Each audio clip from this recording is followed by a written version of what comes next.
The Galactic Council chamber fell into complete silence as the emergency transmission flickered onto the massive holographic display. Representatives from 47 different species sat frozen in their seats, their multiple eyes and sensory organs fixed upon the unfolding scene. What they witnessed that day would change everything they believed about the primitive species called humans. Ambassador Al of the Dominion had called this emergency session. His scaled body trembled as he activated the recording. The footage came from a remote human colony world called New Eden. They had sent their elite Crimson Guard to collect specimens for study. Humans were classified as a Level 3 species. They possessed no natural weapons, no armored skin, no venomous glands, no telepathic abilities. The galactic databases marked them as easy targets for collection. The recording showed a small dwelling on the outskirts of a farming settlement.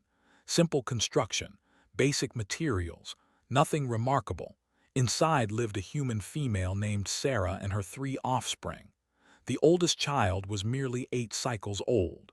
The youngest had seen only 2 cycles of existence. Sarah's mate worked in the distant mining facilities.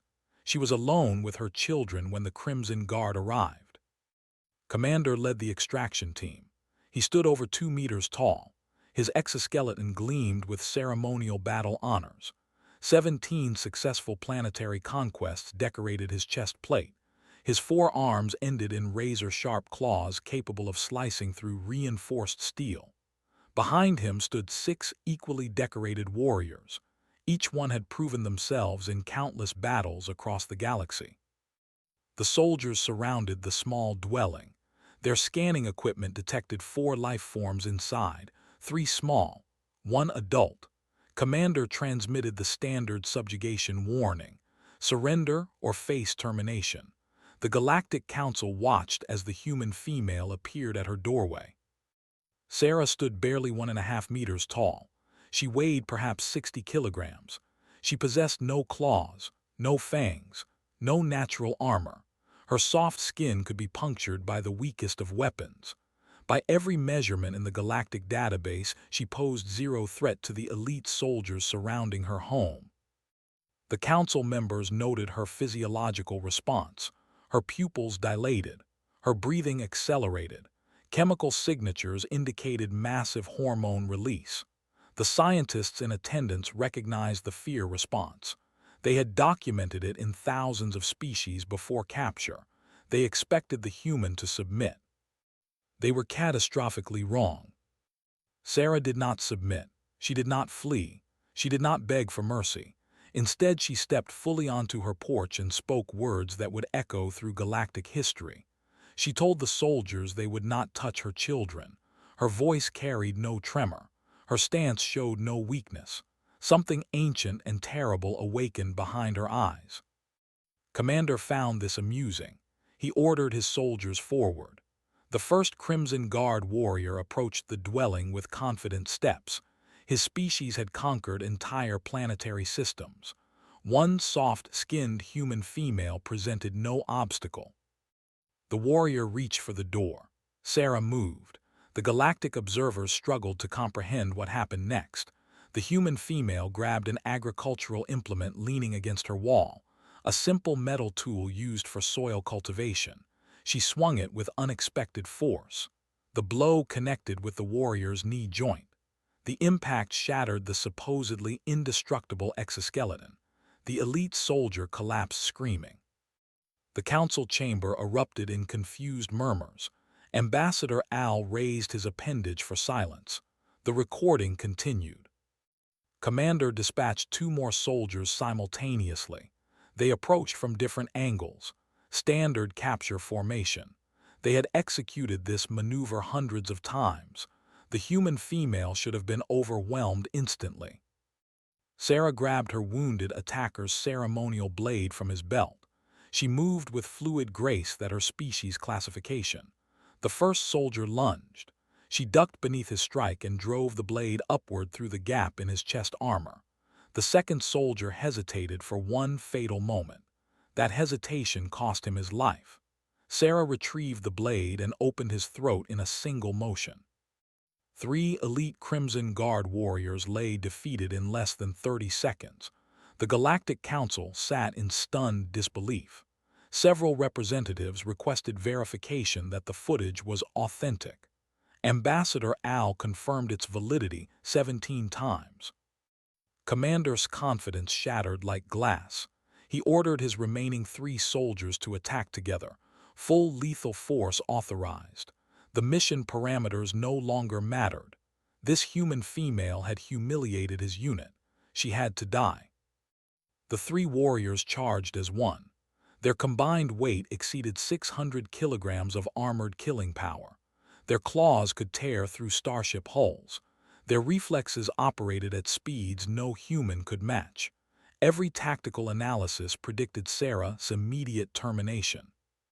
The human mother became something else entirely, something the galaxy had never witnessed, something that would haunt nightmares for generations. She did not fight like a trained warrior. She did not employ recognized combat techniques. She fought like a force of nature defending its young. Sarah used her smaller size to her advantage.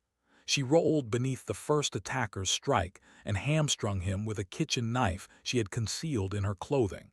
As he fell, she used his body as a springboard to launch herself at the second warrior. Her momentum carried them both to the ground. She drove her thumbs into his eye clusters with savage efficiency. The third soldier managed to slash her arm with his claws. Blood flowed freely from the wound. Any other species would have retreated from such an injury. Sarah did not acknowledge the pain. She simply grabbed the soldier's arm and twisted it at an angle that should have been impossible for her strength level. The limb snapped. The soldier screamed. Sarah ended his screams permanently. Commander stood alone. 17 planetary conquests, countless victories, an undefeated record spanning 40 cycles of military service. He faced a bleeding human female armed with improvised weapons. Every logical analysis indicated he should win easily. His superior size and strength and training guaranteed victory. The commander charged at maximum speed, his claws extended for a killing blow. Sarah did not retreat. She ran directly toward him. At the last moment, she dropped into a slide across the dirt surface. She passed beneath his strike and slashed the tendons behind his knee joints. The commander collapsed forward. Before he could recover, she was on his back. She wrapped her arms around his neck and squeezed. The Galactic Council watched in horrified fascination. The human female maintained her grip despite the commander's desperate struggles. His superior strength meant nothing in that position. His claws could not reach her. His armored body could not throw her off. Slowly, his movements weakened. Then they stopped entirely. 7 elite Crimson Guard warriors, conquered by a single human mother. The entire engagement lasted less than 4 minutes. Sarah stood over her fallen enemies. Her body shook with exhaustion. Blood dripped from multiple wounds. She should have collapsed from shock and blood loss. Instead, she limped back to her dwelling. She gathered her crying children in her arms. She told them everything would be okay. She promised no one would ever hurt them. The recording ended. The Galactic Council chamber remained silent for 17 long minutes. Finally, Ambassador Al spoke. He asked the Council to observe the chemical analysis conducted during the engagement. The human female's body had produced massive quantities of a hormone called adrenaline, combined with another compound called cortisol. These chemicals had temporarily enhanced her strength and speed and pain tolerance beyond normal parameters. But the chemicals alone did not explain what they witnessed. Other species produced similar emergency hormones. None of them achieved what Sarah achieved. The scientists proposed an additional factor. They called it maternal aggression, a psychological state that transformed the normally peaceful human female into something entirely different. Delegate X of the crystalline hegemony requested clarification. His species reproduced through mineral budding. The concept of maternal protection did not exist in his culture. Ambassador Al attempted to explain. Human females formed intense psychological bonds with their offspring. These bonds triggered protective responses that overrode self-preservation instincts. A threatened human mother became capable of feats that biological expectations. The implications spread through the council chamber like fire. If one untrained human female could defeat 7 elite soldiers, then what could a trained human soldier accomplish? What could an army of humans accomplish? What would happen if the galactic powers threatened human offspring on a larger scale? Delegate of the Hive Collective performed rapid calculations. Humans numbered over 12 billion individuals. Approximately half were female. A significant percentage were mothers. The defensive potential represented by this population exceeded anything the galaxy had ever encountered. Ambassador Al confirmed the Council's growing fears. The Dominion had already humanity. They were no longer level 3 specimens for collection. They were designated as alpha predators. Do not engage. Do not provoke. Do not threaten their young under any circumstances. The Council voted unanimously to adopt the same classification. Additional protocols were established. No galactic power would harvest human colonies. No experiments would be conducted on human offspring. No military action would be taken that might trigger the maternal response on a species-wide scale. News of the New Eden incident spread across the galaxy. Other species sought out humans for protection. They wanted mothers guarding their own children. They wanted the terrifying devotion that Sarah had demonstrated. Humanity's reputation transformed overnight. They were no longer soft and weak. They were guardians, protectors, nightmares to any who threatened the innocent. Sarah recovered from her wounds. She received no military honors or formal recognition from the galactic powers.